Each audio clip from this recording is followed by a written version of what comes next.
it was an honor for me to go through these pieces and to hear these voices. You know, these are voices from all over the world. The people in this book are people who live all over the United States, all over the world, across Europe, across many parts of the Middle East. And so this is really, truly a book from the diaspora. This people expressing their Palestinian identity despite being separated from Palestine. The world does not have all the pieces of the puzzle because our media does a terrible job of talking about the genocide. And so their voices really are significant. They're not just talented, they're also very, very needed and necessary voices.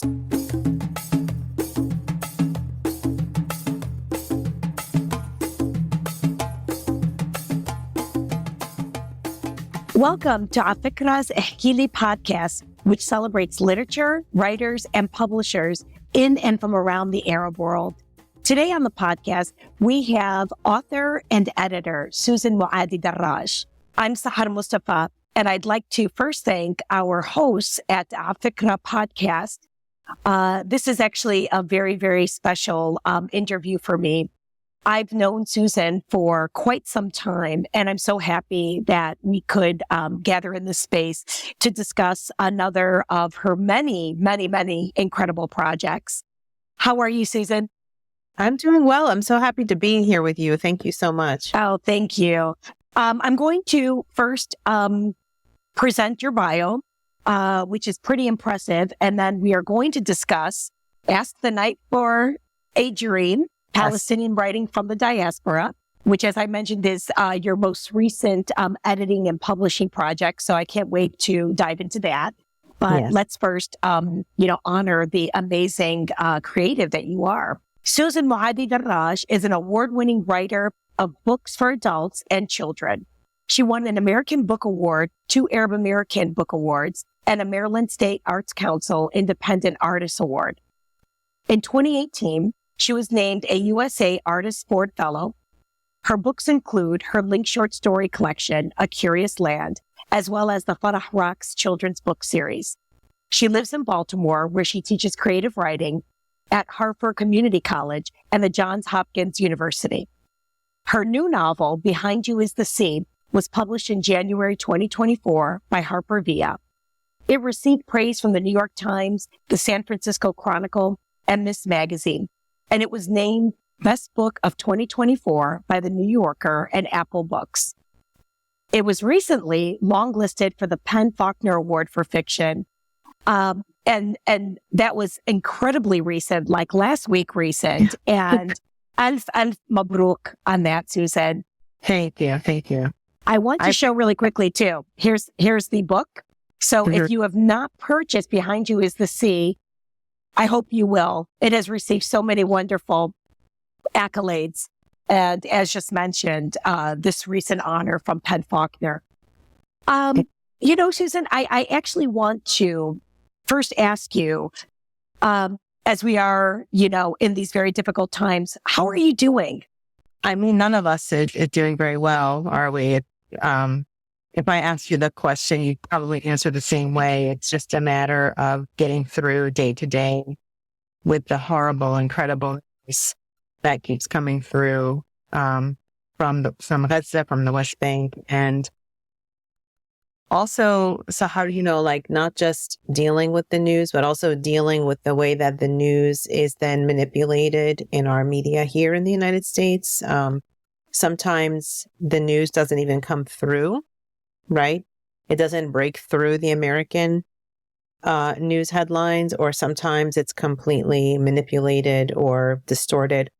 And that's hard to deal with as well. And so honestly, I find myself just looking to original sources from people who are on the ground to get my news. And and then once I absorb it, it's, very hard to get through the rest of the day. But I think we're all experiencing that collectively, that feeling. I appreciate that. Yeah. It feels like, sadly, a good segue to the anthology. Because, you mentioned, journalistic reporting, and, basically Palestine has been completely shut out of any sort of credible, intelligent mainstream reporting. So, I am excited to get into that.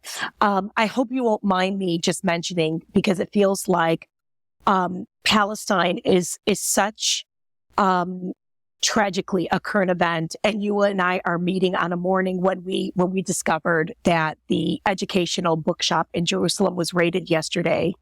And I bring that up just because Susan is an important, valuable member of the Palestine Writes, and we're going to talk about this branch of publishing in just a few moments that Susan is also leading. It feels very prescient, but not maybe ironic anymore. So this is where we're at. But I want to thank you, because that question is always a fraught kind of question, how we're doing. But it feels even more important, that we have this conversation today and feature, your effort and the incredible writing from the contributors. I mean, the rating of the bookstore is literal proof that our voices are being censored and monitored and suppressed. So it's literal evidence of that. And so, I'm very heartened. That's the other side of it, that you and I can talk. So you know what? Let's get into this. This is a celebration of this amazing anthology. Let's begin with how this came to be. Yeah. So one of my honored positions is to be the director of the Palestine Writes Press, but it's important to explain what Palestine Writes is for people who don't know.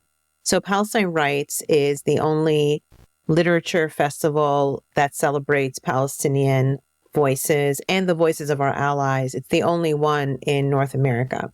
And it's the brainchild of Susan Muaddi Darraj, who is our festival director and leader.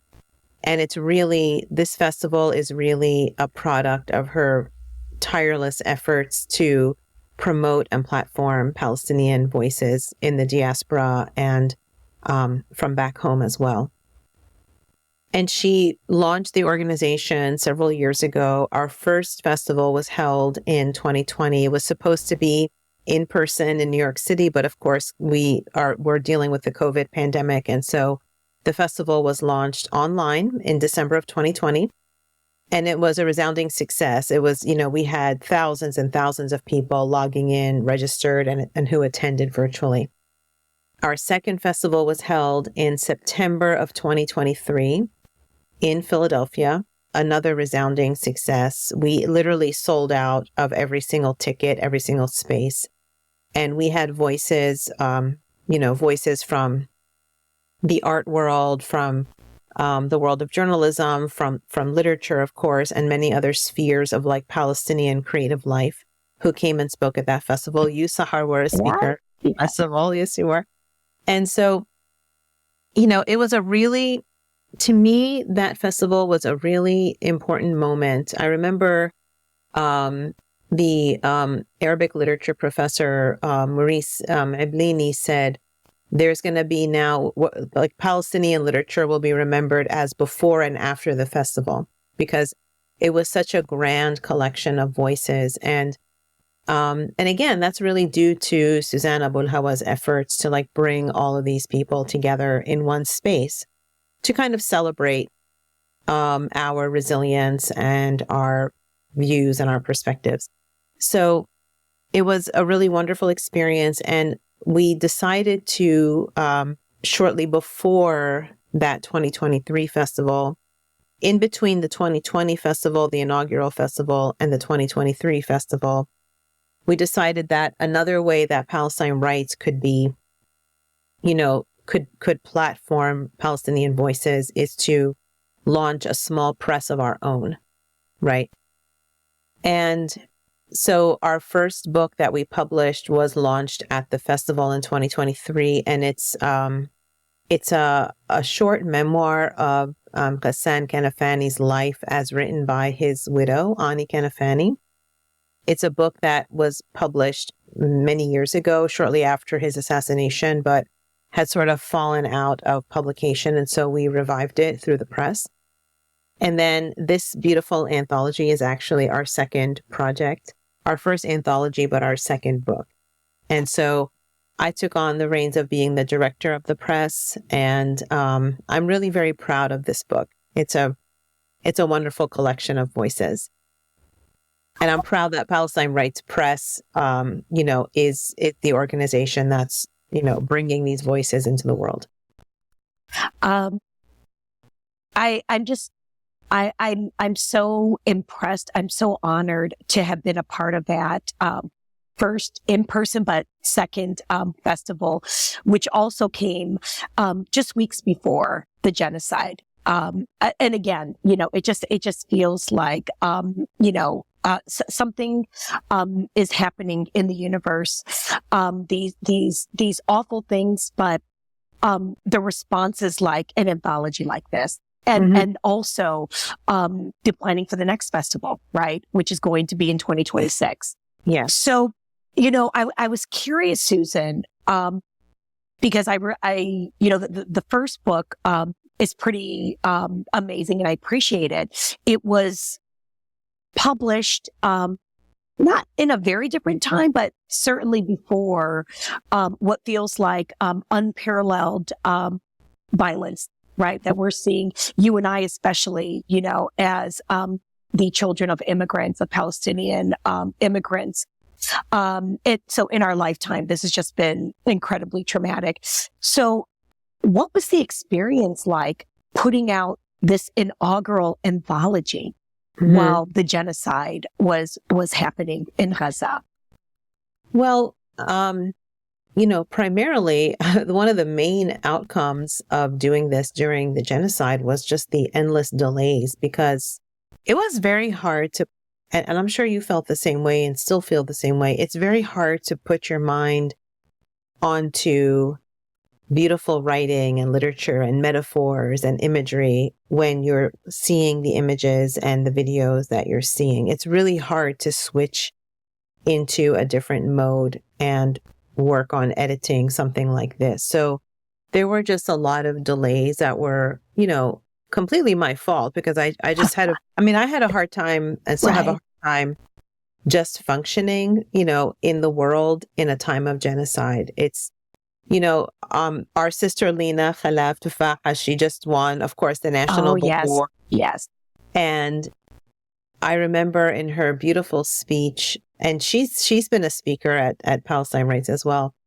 I remember in her beautiful speech, she said, "This is the second November of genocide," and I was like, my goodness, that's right. We've existed in this way for so long now. And it's hard to remember the days that we were functioning, well. So anyway, there were just a lot of delays with this book and putting it together. But, it was wonderful to receive so many submissions. We had put out a call for submissions, and we received so many wonderful submissions. We couldn't even include them all. But it was an honor for me to go through these pieces and to hear these voices. These are voices from all over the world. The people in this book are people who live all over the United States, all over the world, across Europe, across many parts of the Middle East. And so this is really, truly a book from the diaspora. This people expressing their Palestinian identity despite being separated from Palestine across generations, across geographies. So it was an honor to go through and to really learn from them what it meant to them to be Palestinian. Everyone's had a different life and a different experience. So that was very revealing to me, and a real, I feel very privileged to have these writers share their words with me. I really appreciate that. I was thinking also, you mentioned this kind of universal or shared experience of diaspora, but these pieces reveal that that's not monolithic. There are so many layers. Every person who claims, a Palestinian identity and whatever shape, that might take, has delivered a very unique experience of that. Yeah.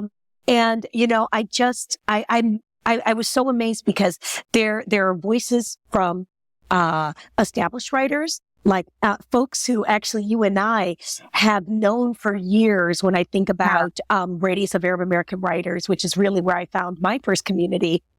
So there's geography, right? Which seems so, easy to understand. And, it's just really, the physical location of these contributors. But when you start to delve into these pieces, it's not the same story of Palestine. It's not the same story, you know, of what it means, to exist in the diaspora, to create in the diaspora even. And you know what? There's, you know, wonderful moments of levity. So this also reminds me, that we are not just, our struggles. And I want to thank you for that. And that actually, it leads into, a question about the cover. Yes. Which, you know, for folks who've already, read it in your introduction, which I thought was, so beautifully succinct, you talk about the decision of this particular, artwork. Can you tell us more? Yeah. So, and I'm sure you've seen this artwork before. Like this is Nada Ismail, the artist. It's on my wall. And I have other pieces of her artwork. Yeah. I think I have a couple T-shirts. Yes. And I have of pieces of other decor. So I've always loved the way she uses color, you know, in her work. And I wanted the book to be like very vibrant. I did not want it to have sort of like a somber, look or feel to it. And so this piece of artwork, she is depicting several different doors of several homes across Palestine, and they're labeled Hebron, Gaza, Ramallah, Nazareth, the different styles of doorways and entrances. And so what I did is I asked each contributor in this book to identify where in Palestine their family, from where in Palestine their family hails. So, for example, the poet Dima Shahabi says that her family is from Gaza and Jerusalem. Joel Ferran says his family is from Jerusalem. Michaela Rain says her family's from Ramallah. So everyone's, origins I've sort of tracked in this book. And so I felt that the cover was a good way to signify that there are many different ways to enter Palestine. There are many different experiences in Palestine. And each of their voices is helping you to enter that experience in a different way. And so I was really pleased when she allowed us to use this piece of art for the cover. I'm really thrilled with how it came out. It's so lovely. It's so beautiful. So beautiful. Yeah. You know, if you don't mind, Susan, and I know, you mentioned it, so many of these, submissions came in. I'm curious if you don't mind talking a little bit about, maybe, the final cut, or maybe some of the decisions. So this is not to say that, not everybody deserved to be in here, of course, but, we're dealing with a logistical, practical issue. If you don't mind, can you share, the final pieces that made it in, and maybe some decisions, editorial decisions behind that? Sure. And I'll tell you that I actually have probably enough submissions that I deferred that I could fill another anthology. Right. We just received so much good work. And so, for example, like Russia, when they sent me their poems, they sent me several poems, and I picked these few because they addressed issues in ways that other pieces had not. So you can imagine that some pieces had overlapping themes, right? A lot of sittis, a lot of grandmothers, a lot of descriptions of food and things like that. And so I wanted to make sure that we were platforming voices that talked about other themes as well, like themes that we are not thinking of. Like, for example, as Russia says in this poem, what is it like when someone asks you, when you say you're Palestinian and someone says, oh, when have you last been there? And you have to say that you haven't been able to get there, right? You can't get in. That's a heartbreaking experience. You know, I've had that feeling myself, that we're Palestinian, but many of us cannot go back. We cannot return. We can't visit the way that other people visit their countries of origin. It's a very different experience for us. So there were other issues themes that people addressed in ways that I thought were unique. You know, like Mandy's piece about, you know, the Appalachian identity along with the Palestinian identity. Like, how does that fuse together? You know, Ilyas's essay about being queer, but also his feelings about, you know, honoring his father and his father's memory. And that was a very poignant way to look at the situation. So, you know, I felt like every piece here contributed a piece to the puzzle of like, who are we? Like, who are we as a people in the diaspora? Everyone here contributed a piece that was something unique, something that needed to fit. I felt like those, you know, college admissions officers, like when they're assembling a cohort of students and they're trying to make sure there's like a microcosm of the world, you know, on their campus and that cohort. Like, they're looking at applications sometimes not for, you know, like every applicant is excellent, but they're looking to see, does this student give us something that we don't currently have on our campus, right? I felt like that, maybe, in a way, if I can use that example or that, you know, that analogy. But I was really, you know, some of the pieces here really, I mean, they all really moved me. I also was enchanted by the different genres in which people. I wanted to ask you about that because, you know, as I'm holding the book, there are two screenplays, you know, excerpt, and then one is an excerpt from an actual pilot episode by Joel Farron, and then Zena Rusan. Just beautiful, and two incredibly different, as you know, particularly in subject matter. So I wonder, was that something that was balanced, even in terms of submission, Susan, things that came in? Because I think back to when I first discovered, you know, Arab American literature. I had already been reading Arabic literature in translation, but when I discovered Arab American literature via Naomi Shihab Nye, who is also paid homage, I think that's by Michaela's poem in her poem, right? So she's also one of these, you know, OGs, you know, in terms of my introduction. I think many of my early experiences were in poetry, you know, and maybe memoir, you know. So, quite frankly, I was concerned about, you know, would I have a place? Would anybody even care, you know, about short fiction? I was writing short fiction at the time, as I continue to do. So I'm curious about, you know, anything that surprised you in terms of the genre, you know, and the varying genres. Yeah, I mean, there were a lot of poets who submitted, who sent me their pieces. A lot of poets, and we have some really talented poetic voices in our community. So probably the submission that dominated was poetry. The genre that dominated was poetry. But I was really happy to see, you know, Joel Farran's, you know, screenplay. Yeah. That was amazing to see, and so different and so interesting and so tense and urgent. You know, Zaina's piece, you know, her piece was also really very powerful and moving. I'm just looking at it here. The Birds Remember, you know, very almost allegorical in some way, very moving. So that was really lovely to see, and I wanted to include that as well for its just raw beauty. There were some pieces that felt like historical fiction as well. So I thought that was interesting. And some pieces that felt like speculative fiction. So that was interesting as well. So I was at a lot of memoir pieces, a lot of personal essays, which were lovely to read.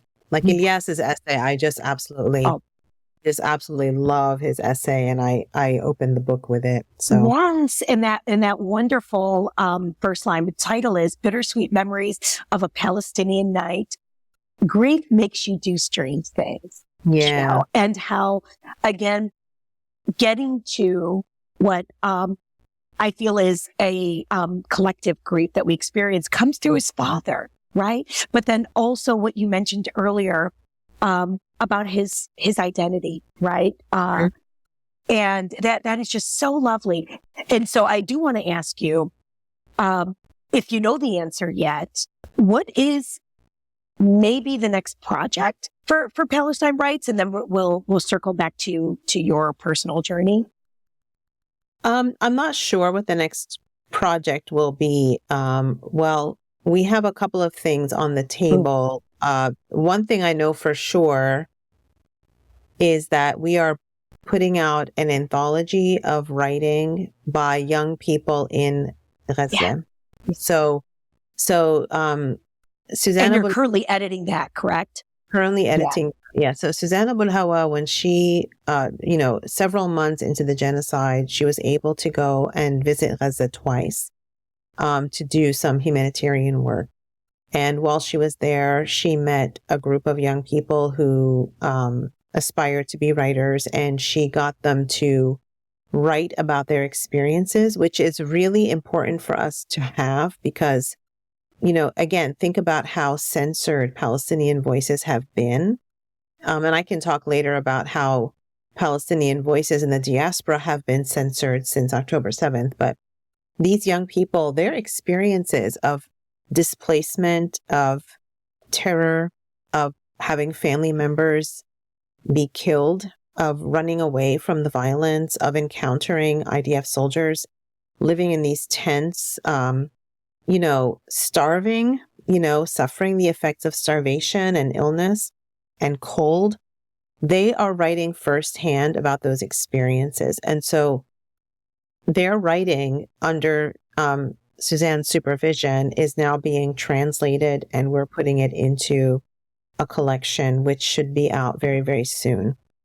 And these are all young emerging writers. Not a single one of them has ever been published before. This is literally documentation of their experiences, but they are documenting their experiences in such, Palestinians are really so amazing in so many ways, but I've been really moved by how lyrically and beautifully and compellingly they've been sharing and writing about their experiences. They're very, very talented young writers.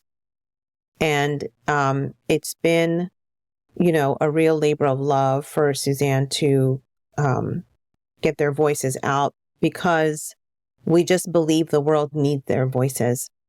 The world does not have all the pieces of the puzzle because our media does a terrible job of talking about the genocide. And so their voices really are significant. They're not just talented, they're also very, very needed and necessary voices. So that is a project that should be out hopefully very soon.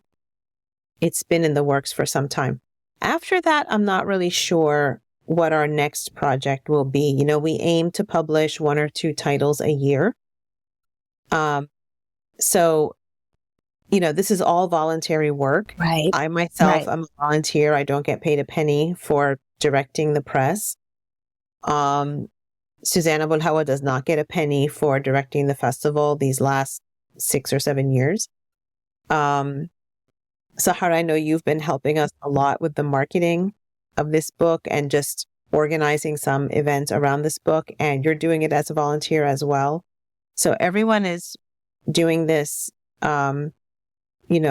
through sheer love of Palestinian voices and literature and the understanding that the world needs these voices. So I'm hoping to put out at least several more anthologies, like maybe 1 a year, because we have so much talent in our community. And it is true. And as a fellow novelist, Sahar, this is true, that it's hard to get our voices published. The American, the publishing industry is not very receptive to our voices. So when a book breaks through, it's a miracle when a book breaks through. So I think that, it's important to give people a way to be published, people who are talented and have something valuable to say. It's important to give them, mechanisms to make their voices, heard, because there is so much suppression of our voices. I remember myself, at the start of the genocide, I had events being canceled for no other reason than that I was Palestinian.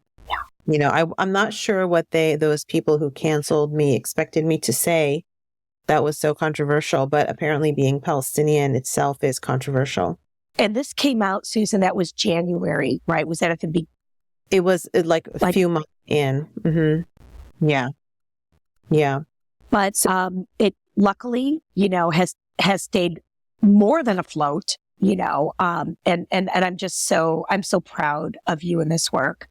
Thank you. Thank you. But I know what you said earlier about when somebody receives a well-deserved accolade, it feels like a victory for all of us. Like Lena's National Book Award. Right. Natalie Handel just received an NEA grant, which is really wonderful. And so and Betty Judah was also a finalist, right, for the National Book Award. So there were right. Remember, there were two Palestinians. Yeah, Betty's book was a finalist. Yes. Thank you for mentioning that. That's right, for reminding me of that. Yes. And so, yes, it does feel like a victory for all of us when these things happen. Absolutely. Mm-hmm. I have so many questions and, thoughts. I want to say quickly, falling back on Susan Abu Hawa's work, I was feeling quite paralyzed as a writer. So after the genocide, first of all, I want to let me actually take a step back. I left the Palestine Writes Literature Festival feeling basically reborn. That probably was the best gathering, literary creative gathering that I had ever experienced, as an adult writer. And then October 7th happened. And quite frankly, I couldn't write. I was reading a lot, watching, the news a lot, but I just couldn't get back to my fiction. When I saw the work that Susan Abu Hawa was doing in Gaza, it just felt like, do I call it an invitation to return? Because quite frankly, I was grappling with, who cares about, these stories, which for me have always been about Palestinian identity, typically Palestinians like myself who are in the diaspora, but have also been set in Palestine. And for me, it just felt like a validation of this work, that we need to do. And maybe this can segue into your journey, Susan, from writer to editor and then, to publisher. It's so interesting to me, to create. And I do think publishing is also an act of creation, but to be on kind of like the other side, so I guess, I can also make this a little bit more specific and ask you, you talked about time being an issue in terms of this anthology. But I want to hear more about the editorial hat, and anything you'd like to share, with our audience, and maybe even how it informs your own writing, or any way you want to, enter into this kind of, big question, please. Yeah. So I just want to back up for a second and say that when I heard that Susan Abu Hawa was actually heading to Gaza, it was like literally the least surprising thing I'd ever heard, because if you know her, he is very much, she's an actor, like she acts on things that are urgent. And so I was like, I called her and I said, how are you able to get in? She goes, I'm getting in, I'm going. And, I think that they were allowed like a couple of small bags to carry she went in there on a medical, with a medical team. And I believe they were allowed to carry a couple of small bags of personal items. And I believe she carried in something like 40 duffel bags worth of supplies for people there, medicines and things that people needed. So she just did it. So, she's very inspiring in her, she's a writer and she believes in the power of the story, but she also believes in the urgency of doing something now, Well put. So I admire that very much. I say that because I think as Palestinian writers, we are always writers and activists. At least if we are, and I don't want to tell anybody how to be Palestinian, but I feel that if you are a person who cares about what's happening to our homeland, then activism is just part of your identity. Being an activist is an important part of your identity. So for me, publishing is just part of my activism, and my activism is more quiet than that of other people, but this is part of what I do. Quiet, but then ultimately amplifies, right? Yeah. Yeah. And when I was doing my book tour for Behind You is the Sea, I called it the Tatriz book tour because I wore these at every event and I talked about our culture and I talked about our heritage because it is actively being erased. And quick, side note, Susan started the hashtag Tweet Your Thought some years ago. And that was in honor of Rashida Tlaib. And that, again, just took off. So just so many, amazing legacies, Susan. Well, thank you. But I think it all comes back to my attempt to counter or correct narratives that are told about us. So, for example, when Rashida Tlaib was, a month before her inauguration to Congress, she had tweeted a picture of that thobe that she was going to wear. Yes. And she said, "This is what I'm going to wear to the inauguration," which I was like, that is really awesome that she's doing that, right? I mean, I thought that was wonderful. But immediately, the news media and backlash, and they started, you could see them manipulating the narrative. You could see them, like Breitbart News called it, like she's wearing her Muslim garb, and this is an example of Sharia law getting into our government. They were using this beautiful artwork, and it was a dress her mother had made for her. They were using it and they were manipulating the story, as the media does, to suit their own narrative of us and Palestinians and what we're about and what we're like. And so Tweet Your Thobe was just an attempt to correct a narrative that I saw taking shape. And so, and that was a collective action that we were able to do. So publishing is something very similar, and maybe writing is similar. I mean, maybe writing for me is a kind of activism, although, it's also, personal. Writing is the way that I understand myself as a Palestinian American, because we have so many contradictory, realities. I mean, when I was growing up, I was born in this country and raised in this country. And when I was growing up, the outside world, outside of my house, told me that Palestinians were like this, like something very negative.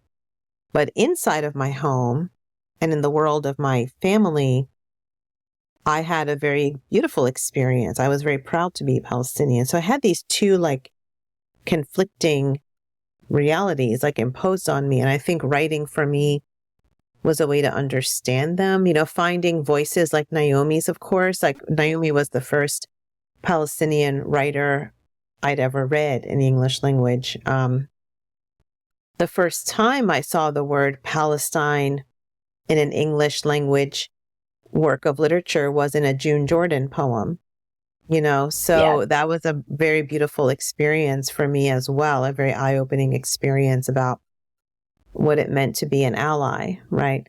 So I think writing is a way for me to personally understand my experiences, but publishing has definitely been a form of activism, a way of making sure other voices are heard as well, because we don't ever want one voice to simply dominate, because as you said, every experience is different. So we don't want one voice to dominate. I really appreciate that.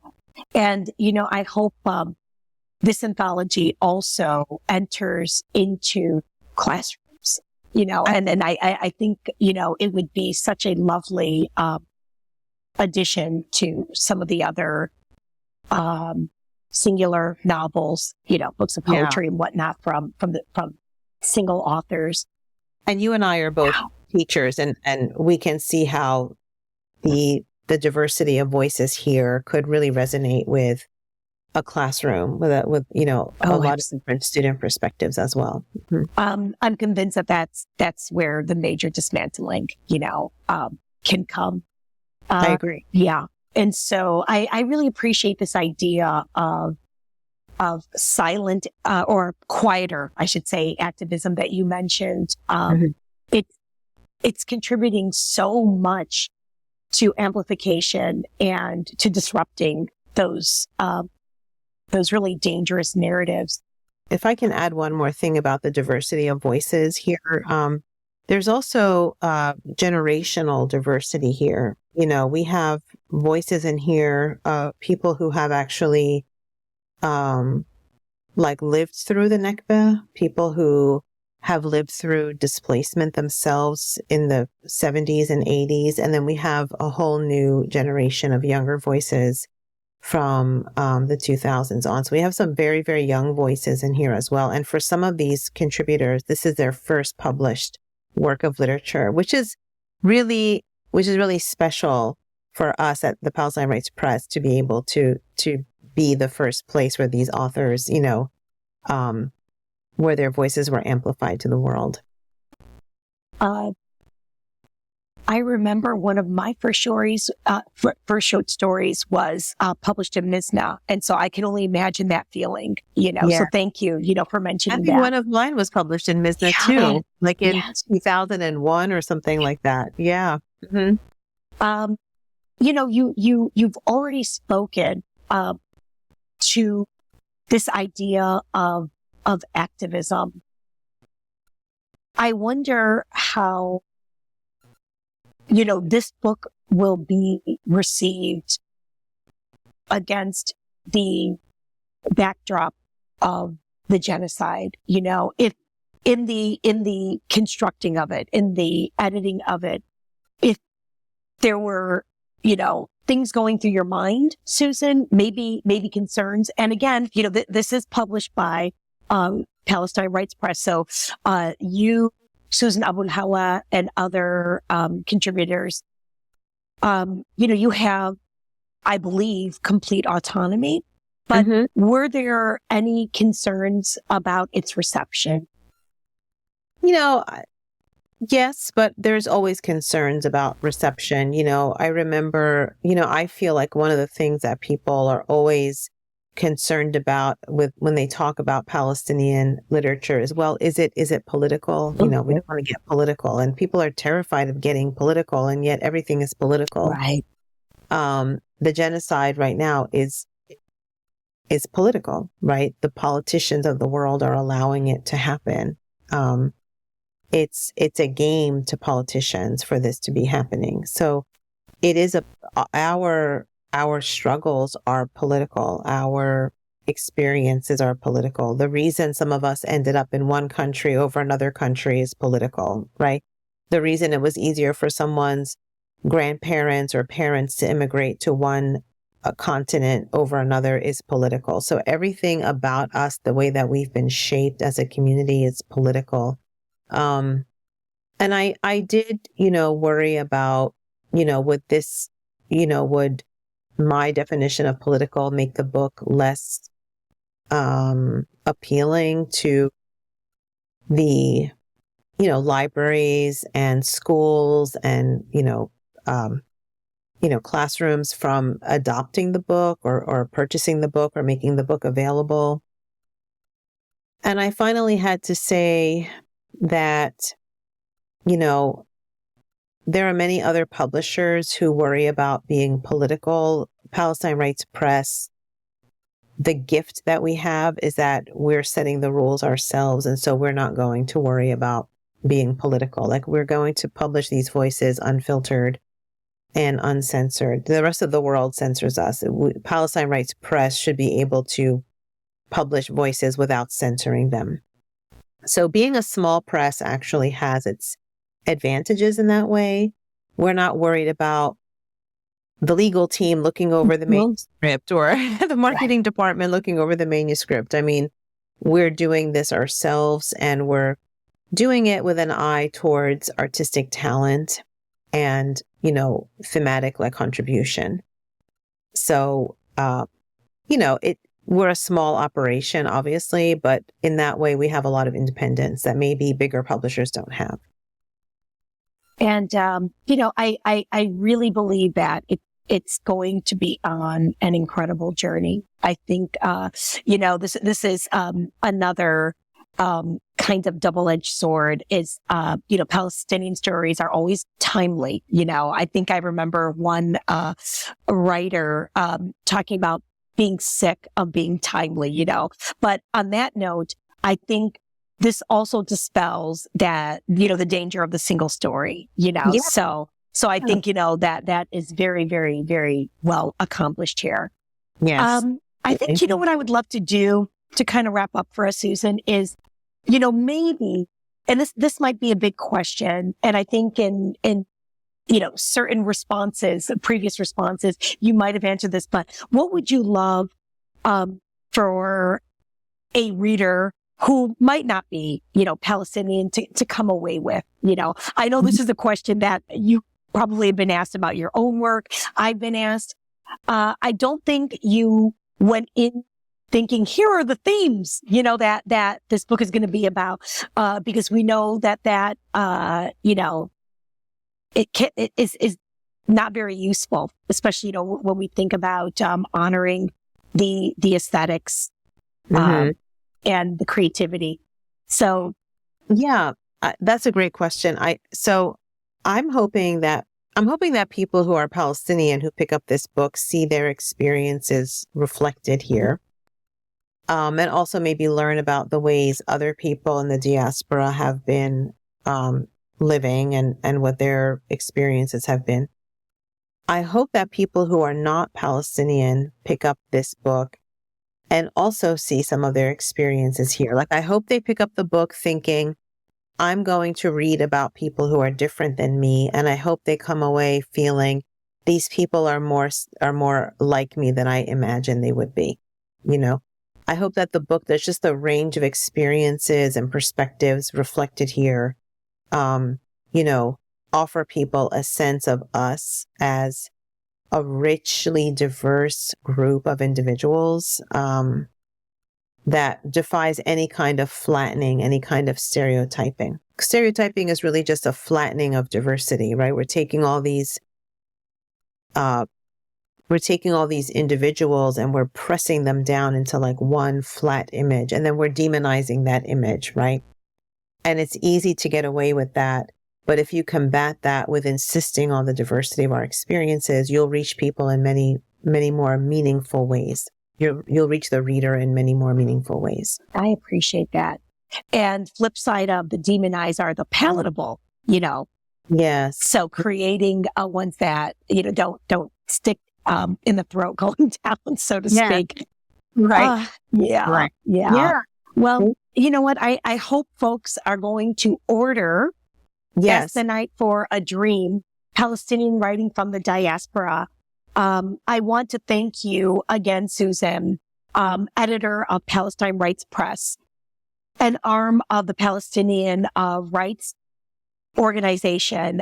Susan Abu Hawa is also featured in this, and alongside so many luminous, established, emerging, and new voices.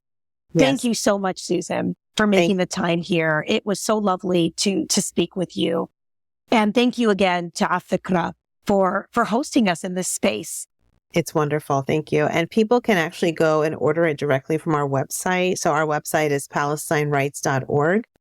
And if you use the promo code DREAM, it will give you a small discount on the book. So we are selling lots of copies. We are almost through our first printing, Sahar. So this is really... Oh, that's amazing. Alf mabruk. That's such good news. Thank you. So, thank you for organizing this, for the interview, and also to Afikra for hosting us as well. It's really wonderful. So may we continue to stand in solidarity, Inshallah, with Palestine. Thank you so much. Thank you.